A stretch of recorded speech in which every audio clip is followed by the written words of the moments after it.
Shout out to Cats Pod. A good defensive play for Montana State. Touchdown, Tommy Malone is electrifying. Welcome to the Cats Pod. What's up, Podcats? Here we are again after another great week of Big Sky football going on. There was a ton of great games for us to talk about out of Week 5. Super excited to get it started. Eric, how'd you feel about this week's slate of games? It was fun, man. Saturday was, I loved how it was spaced out with games to watch.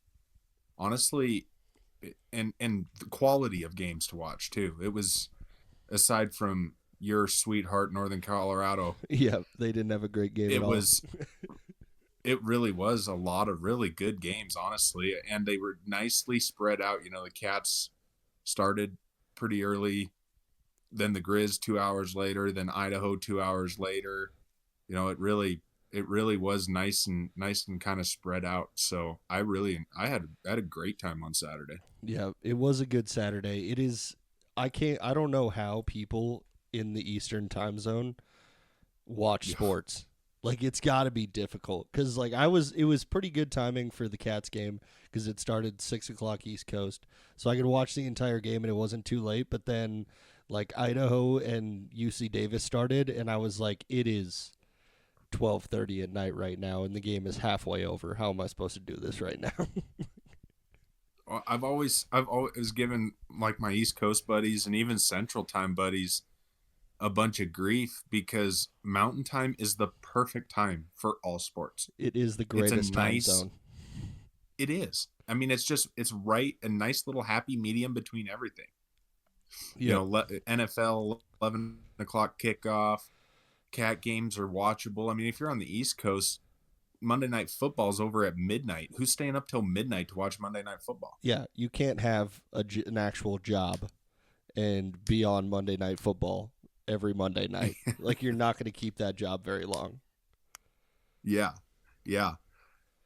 Well, should we dive into a recap of some Montana State? Yeah, let's jump into it. Well, did you have any big bugaboos you wanted to get off your chest or anything like that with the game? There wasn't anything that bugged me a ton about the game.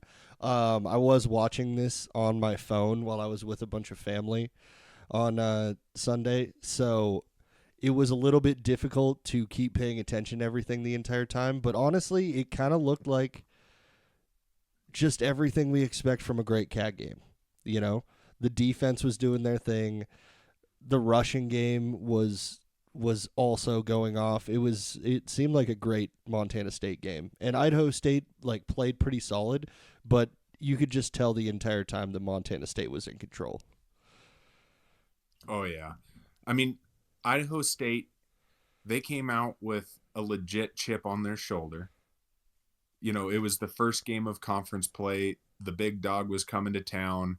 You could tell between the stadium and how they were playing the game that they wanted that. They wanted that game bad. Mm-hmm. And honestly, the score isn't indicative of what that game was because, you know, Laniata dropped a touchdown in the end zone that everybody kind of thought he had it until he didn't. But, yep. You know, Scottre Humphrey was a man on a mission. Yep. That dude was unstoppable. I mean, anytime he touched the ball, it was 5 yards. Yep. Time after time, if not longer. I mean, it was watching him go to work like that it was inspiring football right there. It was beautiful. The way he was playing was absolutely beautiful. And there was moments in this game where it felt like Idaho State was going to make it a little bit closer and it might turn into a close game. But then the Cats just took control the way they like to do in the second half. The defense, especially the defensive line and the linebackers, are on another level right now. Mm-hmm. They're playing such good football. These guys aren't letting anything go. Yep. I mean, they're so in command of games. Yep. You know, the one thing, the one part, sometimes you can get a passing game going, Mm-hmm. but to me, watching this game, there was a lot of luck involved with their passing game. Yep. You know, the quarterback did have some good throws, but like that touchdown in the fourth quarter, I think it was, Mm-hmm. Brody Greeby had him by the legs. Like that was lucky. Yeah. That wasn't a sack or an interception. I mean, Yeah. the receiver just made an incredible play, but it probably should have been a sack. Yeah. Most likely that ends up a sack 10 out of 10, 9 out of 10 times. They just had Yeah. the one time where that is not a sack. It's probably Yeah. 8 times a sack, one time an interception, one time a touchdown. You know? Yeah. Yeah. I mean, once again, I thought Tommy looked pretty sharp in the pocket. Mm-hmm. You know, there was a couple miscues with receivers and the one drop in the end zone. Yeah. But for the most part, he looked really good. And that big run he had where he did a Julius Davis inspired yeah. hurdle I over was that so dude got excited for called that back. thing. Yeah. I mean, that could have been, well, you know, that would have made his highlight reel for sure because that was sick. If I'm Tommy, that's still on my But highlight reel. I don't care if somebody calls me out later on because it got called out because it was a holding. But I'm just saying, Tommy, put that on your highlight reel. It belongs. yeah, It gave me and my little bit once of Julius Davis fix that I've been needing. So it helped out. So Tommy only had 10 completions. He Yeah. only threw the ball 17 times, but Yeah. only 10 completions to 7 different receivers. Yeah. He spreads the ball That's around wild. so well.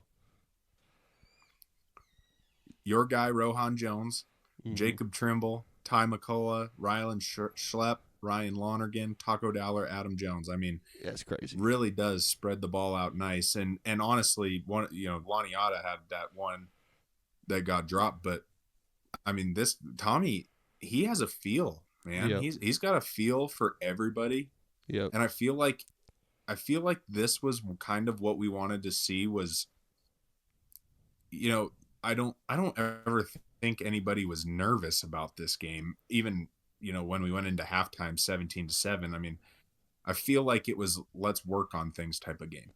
Yeah. See how things work. Mm-hmm. And Yeah, just kind of how you felt. yeah, they controlled the clock really well, even though it was a close game. But they were always in the driver's seat. You know, they were never Yeah. playing from behind, so they could control the clock, make sure they had possession most of the time, and then make pushes when there was good opportunities to try and make big plays. And that's kind of always been the goal. I did really like how Tyler Walker called this game Mm-hmm. because when they had to throw it, they did, and they found success. But why throw it if Scottre Humphrey is going to go for five, almost 6 yards per carry? Yeah. And just, I mean, he was just eating dudes. Yeah. I mean, it was not even close. He was running over dudes to get into the end zone. It was crazy. That truck stick down at the goal Yes. line was unreal. That poor number 9 is going to be on Scottre Humphrey's highlight reel forever. Forever. He's now immortal. That dude is immortal in a way that you do not want to be immortal. Oh my gosh. Yeah. Yeah, when that happened live, we were all sitting around the TV and it was just everybody jumps to their feet and it's like, "Oh my god." Yeah. That's always a good moment, you know. That was the moment I was having just to myself when Tommy hurdled that dude. You want to know what the most inspiring thing about this game to me is? What is it? Miles Sandstead, 44-yard field goal, and 4 for 4 extra points. It's beautiful. It is. It's a beautiful thing. I mean, you can relax a little bit Oh yeah. when you know your kicker, when you have quite a bit of faith in your kicker. Yep. And he's starting to get better and he's getting more and more confident each game. Yeah. He'll have more kicks like that to build his confidence and everything. So I feel like he's going to be ready when the big moments come. I think so. I mean, 44 is no chip shot. I mean, that's No. That's a solid field goal to make. That is a long field goal in college, especially in the FCS. Because you do notice when it comes to kickers and like the distances they can kick from, you notice quite a gap between FCS and FBS. Also, did you know Rohan Jones was that fast? No, I did not. I don't think any of us. I don't think we've seen him open up like that this season. Dude, when he caught that ball, he was gone. I mean, he was wide open, but he was gone. Yep. Nobody was catching him. No. He did have some serious speed that we haven't seen him open up in the field like that, and it was so beautiful to watch that happen. Oh yeah. Yeah, I was all about it. Mm-hmm. There's something special about a Rohan Jones touchdown. Yeah. It just brings a smile to everyone's face. So glad he's here. Yeah. Another not BS targeting call, but I hate targeting. Yep. We won't have John Johnson in the first half of the Northern Colorado game, which that probably doesn't matter too much, but I hate targeting, man. I hate it. Yep. It's definitely it's so hard. It feels like it's a moving target every single time they call targeting. Like you never know what's going to be targeting, or it could just be something that looks like a completely routine play, and then all of a sudden it's like, no, we're reviewing now. And you know if they go to review it, they're going to call it targeting. Well, and what annoys me about that one is this was John Johnson's first game back after missing a couple. He was kind of getting back into the rhythm of things. Mm-hmm. And now he's going to have to sit out for the first half again. I mean, he'll get to come back for the second half. Yep. But instead of having 2 full games of, get back into the swing of things, he's going to have a half. Yep. It's one always half tough. Of football. Yeah. And we are going to be coming into the tough part of the schedule now. This is where the games start to get a little bit harder to play. Not next week, but, we're coming into that part of the schedule. Actually, next week might be the toughest game of the year. Just saying. Because you don't know who you're going to root for? Yeah, it's tough for me. It's a tough game to call. But I think I think we could say it 15 different times during this podcast, and we still wouldn't be saying it enough. How great Scottrade was in this game. It's kind of beating a dead horse at this point, but I feel like it still needs to be said over and over again. 159 and 3 touchdowns. That is video game numbers. It's a hat trick. I mean, it's incredible. Mm-hmm. Yeah. No, it is impressive what he's done. I mean, we legitimately have 3 workhorse running backs right now. Yeah. Adam Jones had a fumble. I still don't know if that was really a fumble. I mean, you couldn't tell. Mm-hmm. It was a difficult one. It was hard to see anything in there. I mean, all those big bodies covering him up and everything. It's kind of wonder if he wasn't down, but I mean, it's not like it really amounted to anything. So, yeah, it didn't change the game too much. It was still nothing. If there was one thing that's been kind of worrying me about the Cats is just what feels like slow starts. Like if there was another team that really, really jumped on it at the beginning, well, honestly, like we saw with New Mexico. New Mexico jumped on it right away, and all of a sudden they had a 17-0 lead, and the Cats were still working their way into the game a little bit. If we could come out a little bit more juiced up, I wouldn't be too mad, Well, maybe if you bought a Juice Squad shirt, they would feel the need to come out a little more juiced up. Oh, don't worry, I did. All right, I gave a little bit of money to the Bobcat Collective this weekend. I got my Juice Squad T-shirt. When it shows up, I'll make sure everybody knows about it. Attaboy. Also, we dropped a couple shirts on our merch shop, so I guess we should probably also talk about that a little bit, Yeah, that would make sense. Instead of promoting everybody else's stuff, maybe we should promote our own. Yeah, I mean, it helps us buy, like, stickers and stuff, since that's all our budget is right now. Yeah. No, I thought we were going to start this game out a little different. You know, we were driving really good and ended up having to settle for a field goal. It would have been nice to maybe go down and score a touchdown. But, Mm-hmm. I mean, if we're being totally honest here, Idaho State, they tried really hard. Yep. They're They. not a total pushover. They're not Mm-hmm. great. They're not a great team, Yep. but they're not a complete pushover either. Yep. There's talent on that team for sure. And there's some I heart, mean, like you were saying. They came out excited. They knew they were playing against the number 3 team in the country, and they definitely played like it. yeah. Yeah. Yeah. And I mean, if we're talking, I mean, the score. So the score is funny because you had Mm-hmm. the drop touchdown.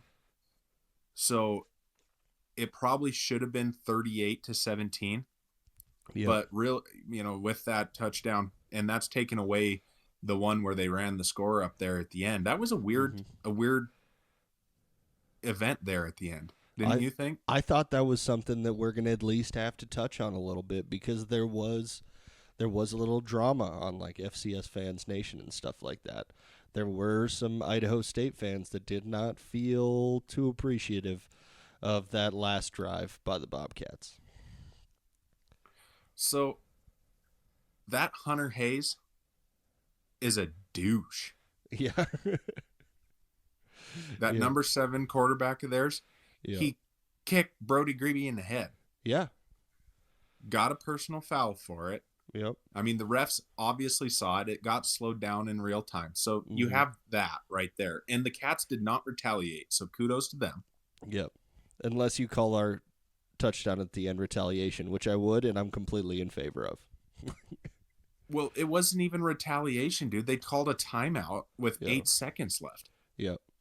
So what do you hand the ball off? What do you want us to kneel? And it's like, yeah, you want to extend the game? All right, let's extend the game. Yep. And if you don't want him to score, maybe one of the 4 guys he shucked off like a piece of corn should have tackled him. Yep. They could have also Because done that. 4 different Idaho State players hit him. Yep. They all should have tackled him, but none of them could the entire game.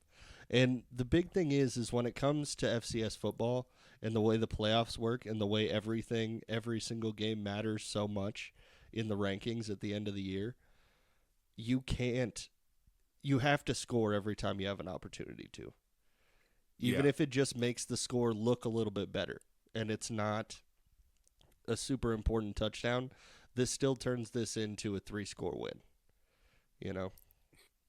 And yeah, I saw that drama on FCS Nation, and they were talking about, they just wanted to cover the spread, and it's like, okay, when have the Cats cared about covering the spread this year? Because it's cost me some money. Yeah, they have not cared about crossing that spread line at all. Yeah, I was going to ask you if you spread, actually bet that 21-point spread. I never made it. Okay. And luckily I didn't, because that would be a ended up heartbreaker. at 20. Yeah, that would be an absolute heartbreaker at the end if you're like missing by just 1 point. Yeah. Yeah. Because when they scored, I thought there was still 1 second left on the clock. Luckily, I mean, if there was I don't know, I didn't get down there to bet the 20.5. Yeah. And if they would have won by 21, I would have been so mad at myself for not going down there and getting that alternate spread on there. Yeah, that would almost be so worse. mad. Yeah, that would almost be worse. Yeah. Defensively, we haven't really talked too much about the way the defense did. Obviously, as a collective, they played an amazing game. Yeah. I don't know how many yards they held Idaho State had. to 75 yards of rushing. I mean, what more can you say? There it is. I was wondering what it was exactly for rushing yards and passing yards, but it's not a whole lot. 31 receiving yards as a team. Is that right? No, I'm looking at something wrong here. 31 was the longest. My bad. Yeah, they had 201 yards of receiving. Yep. 201 yards of receiving, 75 on the ground. That is a solid football game all around as a defense. Once again, ESPN's stats on defense leave you wanting more. We'll say it that way. Yeah. I mean, the defensive line did great. Zach Cruz, he looked pretty good in his limited time out there. Brody Grebe was all over the place. Hunter Parsons looked good. I mean, really, it just the defensive line is really rounding into form right now. They're going to be a terror.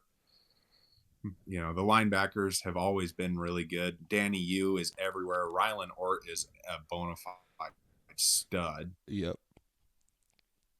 I mean, the defense is, I'm pretty happy with it. And I mean, we still have one of the best defensive players that isn't even on the field yet. Yep. And hopefully next week we'll see Drew Polidor come back. Yep. That would be amazing. And also, the secondary has looked improved from last year. I think so. They were a solid secondary last year, but they are looking more and more solid every single week. Like they're just looking I've been better. pretty happy. Yeah. I think once the group is healthy as a whole, I don't even think they've hit their ceiling.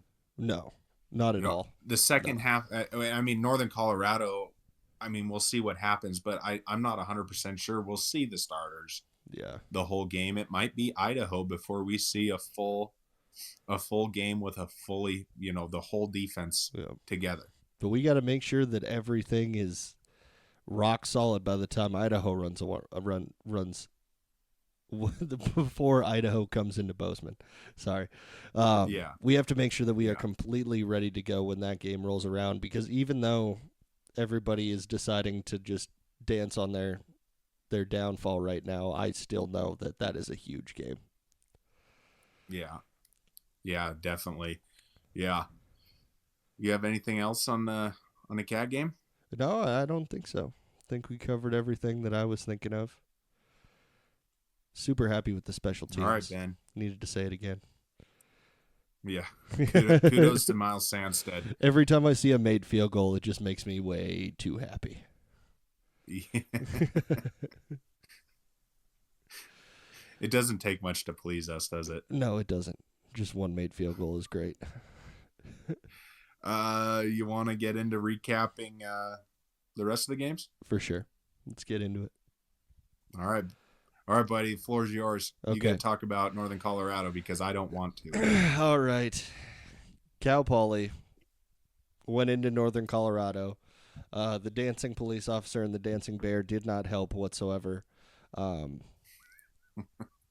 Thought this would be a much closer game. If there was a game for Northern Colorado to win this year, I believe it was this game. So it kind of makes the rest of their season a little bit more sad, but maybe they'll pull out something later on. Cal Poly looks solid. They played a pretty good game. Quarterback didn't throw for a ton of yards. Their leading receiver had 108. The rushing leader was Aiden Ramos with 120. There's not a whole lot to talk about, but Cal Poly just handled business and just played a flat-out better game than Northern Colorado. So that's about it. I'm getting depressed in my Northern Colorado fandom right now. There was little excitement, but now it's just sad. I feel like I do need to get on that Bear Down podcast just to see how they deal with it. I don't want to know how they deal with it. I don't ever want to know. It would be like doing a Bobcat podcast in the 90s. Yeah. Could you imagine every week doing a podcast and trying to find things to be happy about? Yeah. I can't imagine doing that. And I can't imagine Northern Colorado has very many loyal fans left after the last couple of years. Yeah. They're still enough to have their own podcast, so they got something, Next game on the docket is Sac State at Northern Arizona, and I told everybody this was an upset special. Oh, yeah. And Sac State did not look good. Not at all. I mean, it's tough to play at Northern Arizona. That is a fact. Mm-hmm. But Sac State got manhandled all game long.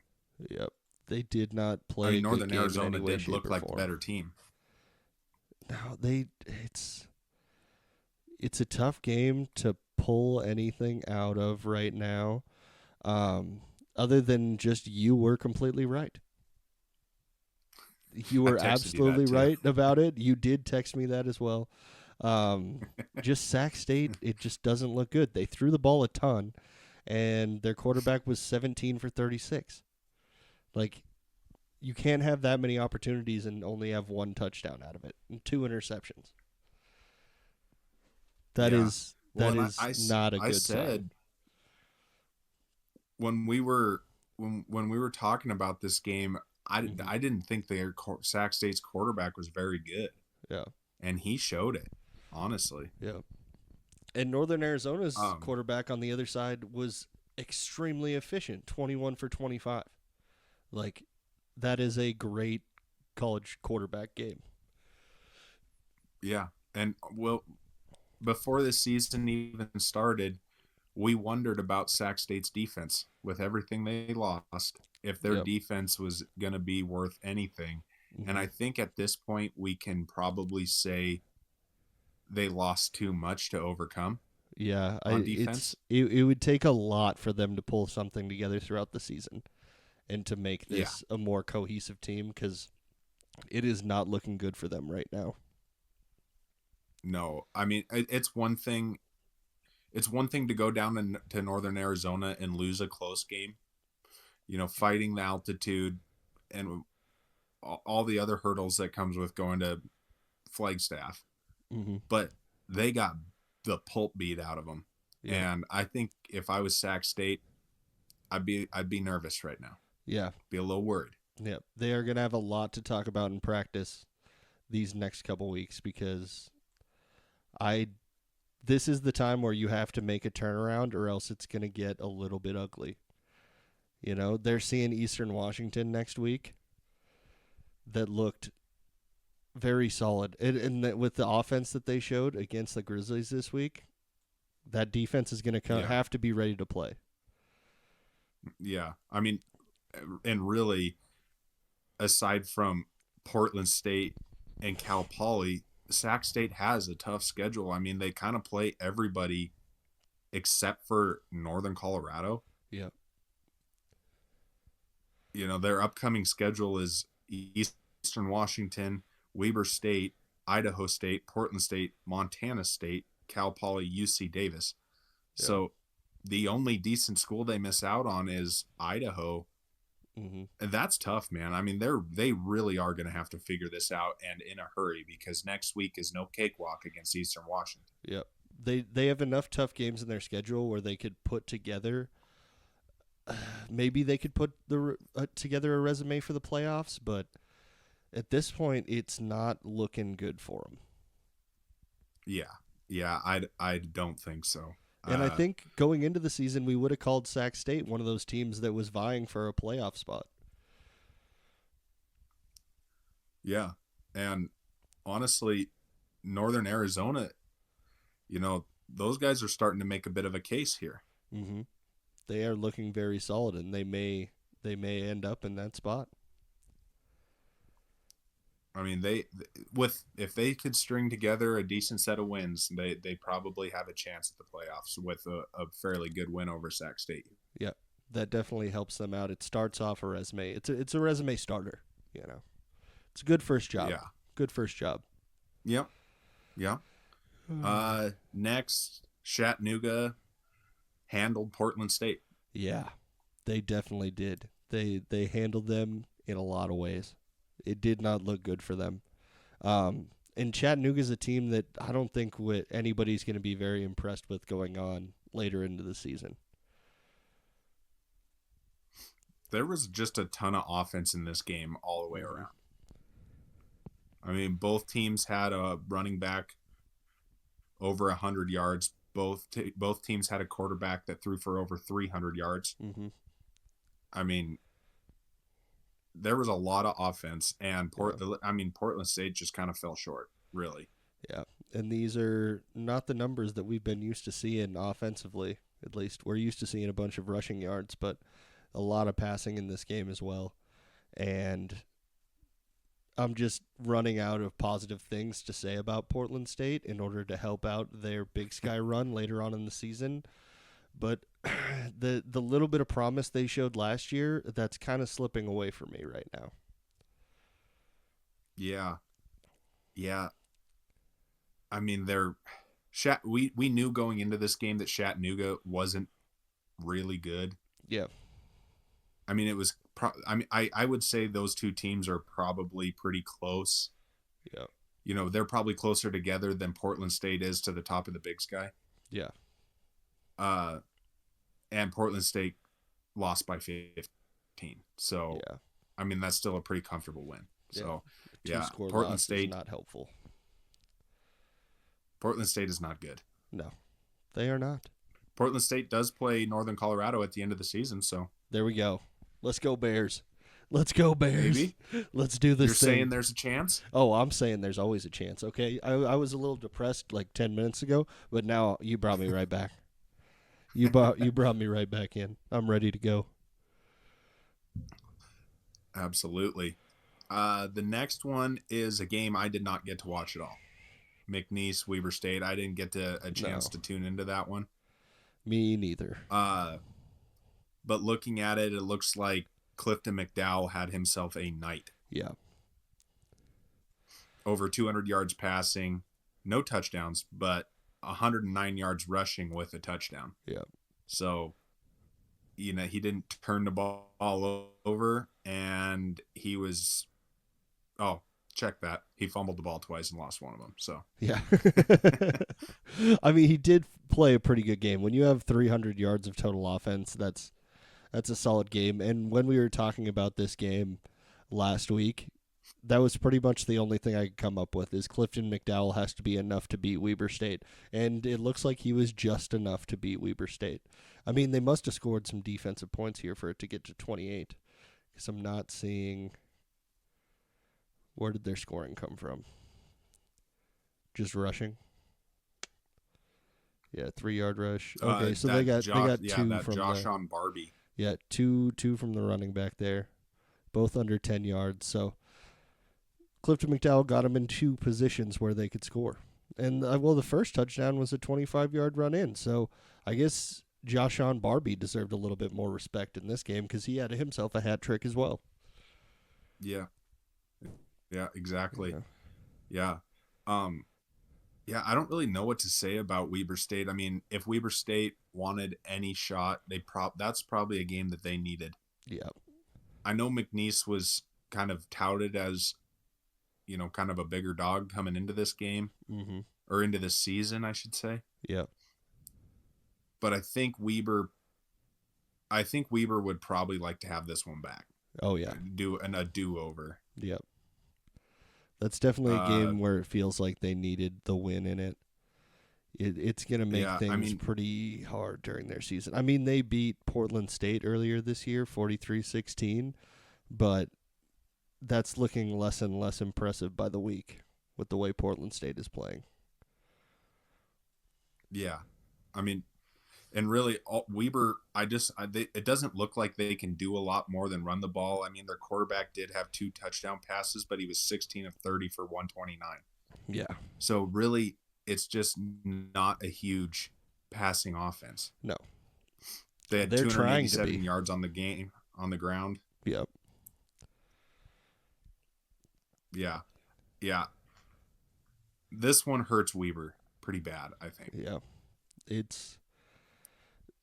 I mean, the lines are kind of being drawn throughout the Big Sky. There may be some surprises later on in the season, but it's looking like outside of that top-tier teams, like that top 4, it seems like the gap is just getting wider and wider. Yeah. Yeah. Yeah. Pretty much. Yep. And finally, or I guess not finally, second to last, we have the upset of the week. Yep. This one, I don't know if anybody was calling it this way. No. I mean, we said that UC Davis had a chance, but both of us took Idaho, and I don't think that we really did. I don't think we questioned that a ton. I mean, but we knew that there was a chance. I mean, UC Davis was pretty good. They're a frisky team. And Idaho, their quarterbacks they just cannot stay healthy. Yeah. It's becoming a major problem now for Jack Wagner, Yeah. Their backup quarterback is hurt again. Mm-hmm. So that Nick Josephic, or I think that's maybe how you say it, Mm-hmm. he's back. And Jack Wagner, he's not terrible, but he did throw 2 interceptions in the game, and both of them hurt. Yeah.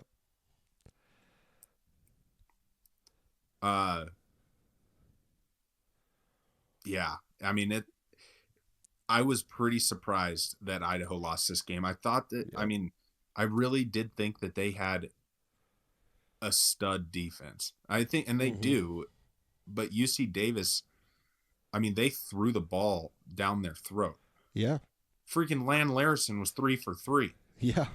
passing. Just chucking the ball now. He just decided he's a quarterback as well. He's going to rush the ball, receive the ball, and he's going to throw the ball.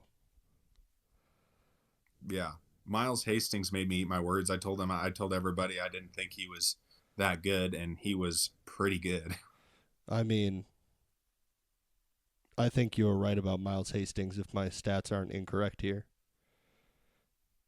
Says he rushed for negative 31 yards. So I think you might have been right. Negative 31 yards of rushing, but Yeah. he was pretty effective in the passing game. No, he 3 was. touchdowns. Yeah. Lan Larison, once again, 18 carries for 46 yards is not great. Yeah. But 4 receptions for 54 yards and a touchdown is pretty great. Yeah. So they still limited him to exactly 100 yards. Exactly 100 yards. That's all that you can get out of him. If you include the passing yards, it's 138. So, you know. Yeah, that's fair. There you That's go. fair. There you go. He's over. He's over it there. Yeah, Yeah. Lan Larison watching, I think this was the first time that I watched a significant amount of him playing football. Like you, I did not stay up for the entirety of the game. But I have to say, No. everything that you have said about Lan Larison is completely true. He's a beast, He man. did look very good. Every single time he touched the ball, you thought that there was going to be something magical happening, honestly. Yeah, he's a special player. Yeah. And now the real question is how far does Idaho drop and how far does UC Davis jump? I would have to think this has to be more of a UC Davis jump than an Idaho fall. I'm sure Idaho will fall in the rankings. But Yeah. I think if it's trying to be as accurate as possible, Idaho goes down like 3 spots. UC Davis jumps quite a bit. I mean, I think UC Davis deserves to be in the top 10 for sure. Mm-hmm. After that, a quality win like that. Yeah. I mean, what is And I UC think Davis you're even right. at right now? Oh man, I don't even have the rankings in front of me, but I'll get them pulled up. while we're Idaho talking. was 4, and I feel like 7 is probably fair. Yeah, I think that would be just the way that the rankings have been going. I feel like that is a very fair way for it to go. Well, you have to take both Dakota states. Or how about all 4 Dakota teams over them? Montana State, for sure. Central Arkansas and Villanova, maybe. Yep. So that would put them at either 7 or 8. Yeah. It depends on Villanova, I think. I mean, the rankings are out. If we Well, want they to are. talk about them.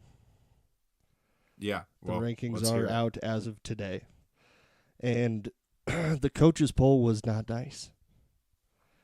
In the coaches poll, Idaho dropped all the way to 12th. Oh. And UC Davis jumped up to 8th, right ahead of Montana. Okay, I agree with the UC Davis drop, but Idaho at 12 is just disrespectful. That is a huge drop. I did not see that coming whatsoever.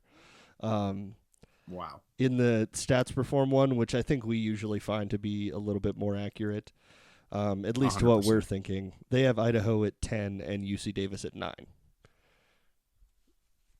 Oh, so they didn't even put UC Davis over Montana. No, they did not. They kept Montana at 8. So what's the top 5 in the stats? Top 5 right now at stats is South Dakota State, North Dakota State, Montana State, South Dakota, and then Central Arkansas at 5. Central Arkansas is legit, man. They got a running back that's unbelievable. Yeah. Yep, it is definitely looking that way. Bit of a surprise game with UC Davis beating Idaho. And I feel like the coaches, as well as a lot of people online, are taking this loss a little bit too harshly for Idaho. I sure think so. Yeah. I mean, the real test will come when they come play the Cats. Yep. We'll see what they do against Montana State. Mm-hmm. But until then, I feel like what they'd done before UC Davis was enough to keep them in the top 10. But what do I know? Yeah. I think it might shake out towards the end of the season. They'll rise back up. Unless this quarterback issue is too much for them to overcome. That's going to be the big thing. Be. I mean, it will be tough to, I mean, with a revolving door quarterbacks. I mean, we've seen it with the Bobcats, and when we get injuries and stuff like that, it's just tough to it's tough to keep the team, functioning as one. I have to say, the more I watch Idaho play, that number 6 they have on the outside, he looks like a different kind of athlete. That Jordan Dwyer. He's pretty good.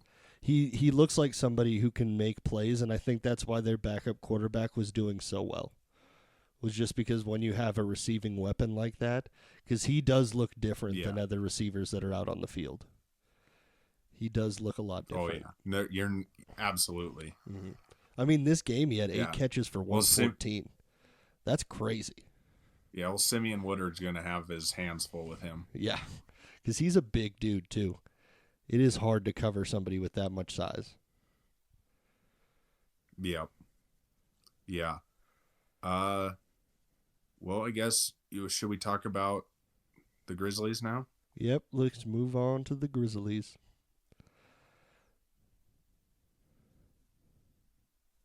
So, this was a tale of two halves of football. Mm-hmm. Once again, I feel like the Grizzlies can only play really well in one half. Yeah, they do. And it's seem kind like of been that way in all their games. In the game they lost to North Dakota, they lit it up in the first half and shut down in the second half. Well, in this game, they scored 31 points 31 points in the first half, and they still scored 21 in the second half. Yep. But it took a miraculous effort in the fourth quarter for them to win this game. Yeah, they definitely had to go for it, and I felt like Eastern Washington had a chance deep in this game, a very good chance. Yeah. Yeah, I mean, and they started Logan Fife and never went away from him. Yeah, I don't know if that's because they thought they were going to have to just chuck the ball the whole game or what, but there might be some injury worries with Ayat. Like he may be a little bit banged up, like some of the fans were telling me last week. Could be, yeah. I mean, it's insane how many yards their defense gave up. They gave up 551 yards. Yep, 551 yards. The Grizz had 701 yards of total offense. I mean, Eastern Washington has no defense. The Grizzlies have no defense. And this was just who had the better athletes on offense. And obviously the Grizzlies have a little bit better. I mean, they had Nick Osmo at 160 yards of rushing, Eli Gilman 109, Junior Bergen 150 yards receiving. I mean, it's just the video game numbers both of these teams put up. I mean, Eastern Washington, they had 2 guys rush for over 70 yards. The Efton Chisholm still had 107 yards and 3 touchdowns. Yep. I mean, it's just crazy. It was such a shootout that these numbers are insane. Like there's not a lot you can even draw from these numbers just because the pace of the game and the pace of the scoring plays a lot into it. I mean, it'll be interesting.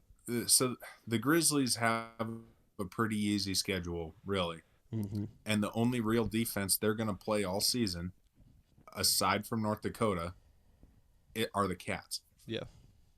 And so it'll be really interesting to see what happens when they play a good defense. Yeah, it's going to be tough for them for sure. I mean, I don't see them putting up numbers like this against the Cats or any actual quality defense.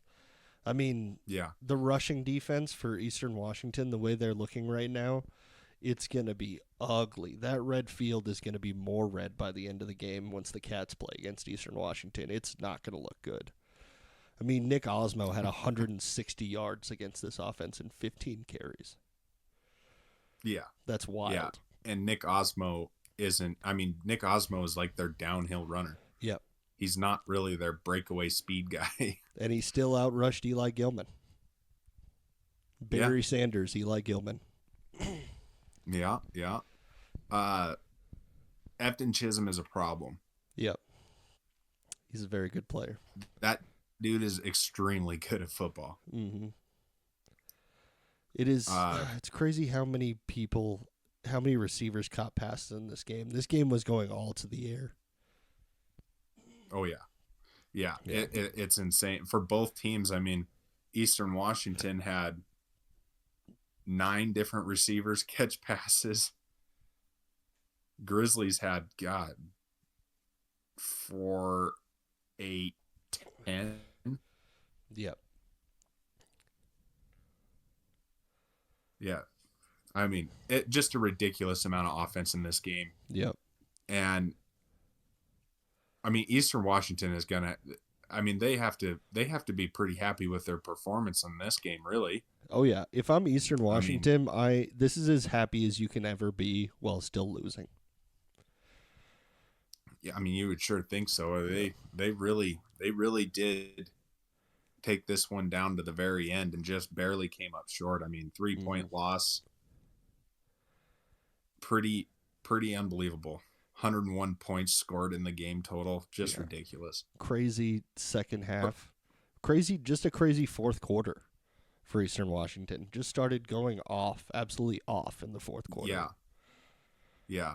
And honestly, Eastern Washington left a lot on the field as far as things that didn't go right. I can't even count how many bad throws that quarterback made. Yeah. I mean, some of them were just dreadful, missing wide open guys. And, he did have a good game overall, but it could have been that much better. Mm-hmm.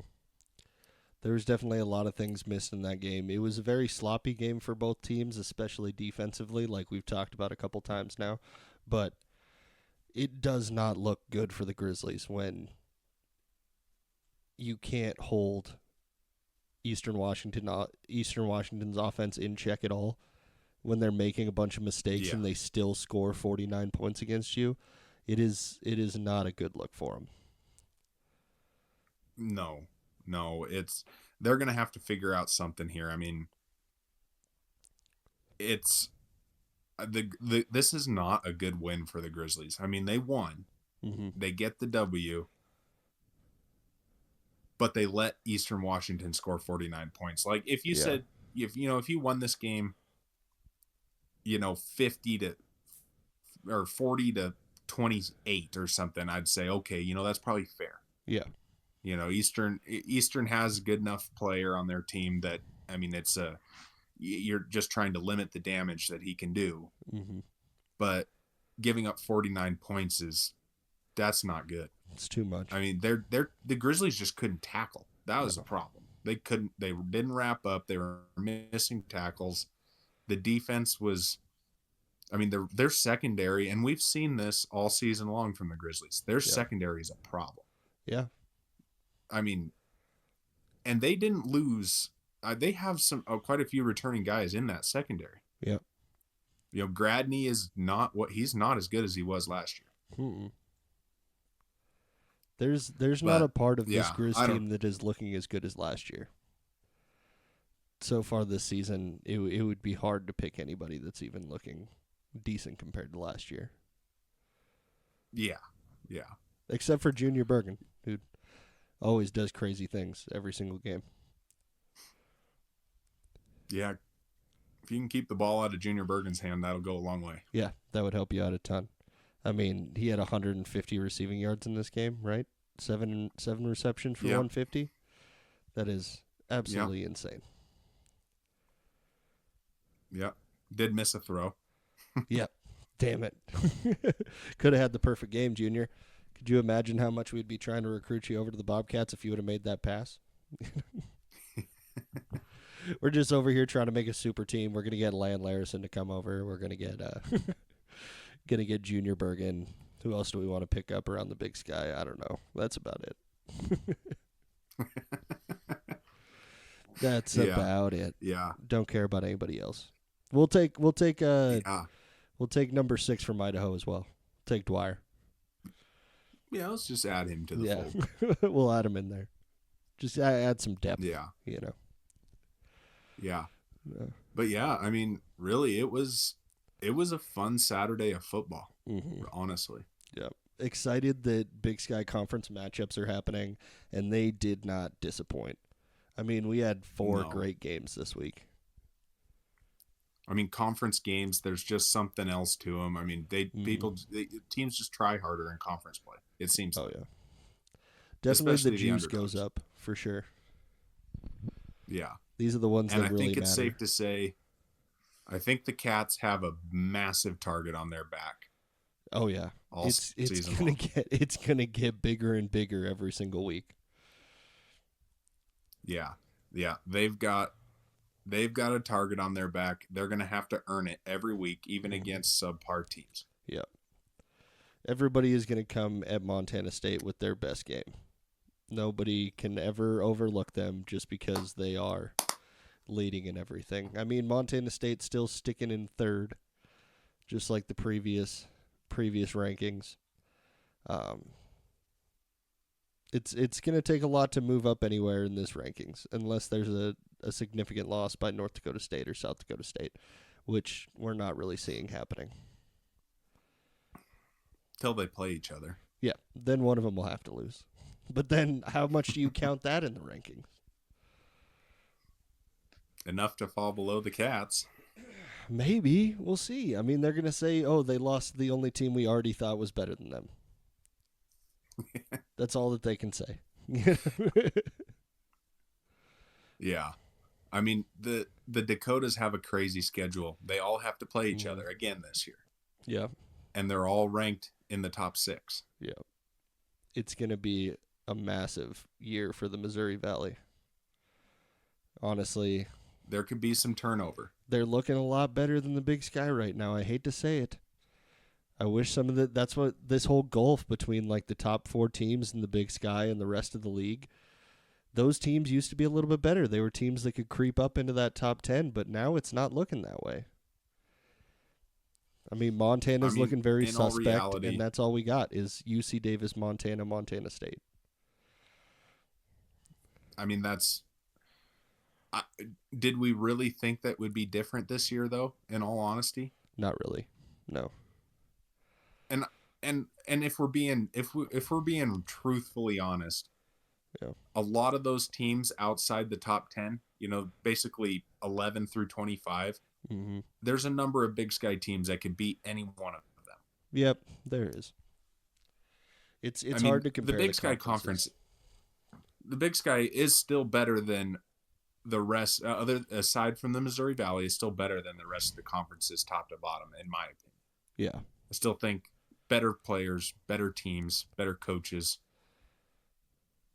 better schools. Yeah, honestly. I just want to see the Big Sky rise up above Missouri Valley, and it's been really hard to make quite that argument yet. Just because of how high ranked their top teams are. Like all those Dakota teams, like you said. Every Dakota team is almost in the top 5. UND is in 7th right now. But I honestly, with the way that they've been playing, would think they're better than Villanova or Central Arkansas. I would 100% agree with that. Out of the top 5 teams in the entire country, 4 of them would be Missouri Valley. That is huge. That is ridiculous. Yeah. And both Dakota State schools had stress-free wins over ranked opponents. No, I take that back. South Dakota State did not play. North Dakota State did, though. They beat the brakes off of a ranked team. Yeah. They just play really good football over there, and it is it's going to be hard for the Big Sky to ever get that kind of dominance. Yeah. It's going to be a fun season, man. I mean, we have, once we get through this week, then things really start getting interesting. This is just the appetizer. Yeah. We haven't even gotten to the entree yet, but the appetizer was delicious. Let me tell you. I mean, I feel like everybody's just waiting for October 12th in Bozeman. Yeah, that does seem like a big matchup. And we'll have to see the way. Does Idaho have a bye next week, or do they have a game? I'm not seeing it. I'm not sure. We can cover that later this week, but, Yeah. Yeah, it looks like Idaho gets Northern Arizona at home. Yeah. So we'll see if the quarterback issues are really something we need to keep an eye on for the rest of the year. Because Northern Arizona is no slouch. Yeah. We saw that for sure. Yeah. All right. Anything else you want to get at before we let everybody go? No, it was another great weekend to be a Bobcat fan. Team looks great. I am extremely happy where we're sitting right now. Yeah. I like our team a lot. I like our team way more than any other team in the Big Sky. They look stronger every single week, and they look more like there's more of a gap every week. And we're going to need the team to look amazing if these whole dreams we have towards the end of the season are actually going to come true. Yep. Thanks, everybody, for listening. Make sure you rate us 5 stars wherever you are listening to this at. Follow us on Instagram and X at CatsPod. Make sure you go check out the merch shop. The links are in the bios on all of our pages. If you see anything you like there, it is the best way to support us as a podcast right now. It is the only way that we bring in any type of money. So make sure if you like something you see there, go ahead and make a purchase. We have the new logo tee up on there. We have a new ESG GCG shirt that just came out today that I decided to slap together real quick. I think it looks all right, if you really want to support the Cats but also say some choice words about the team on the other side. You can go ahead and do that. All right, thanks everybody for listening. We will catch you guys later this week with our Pick'em podcast. Adios.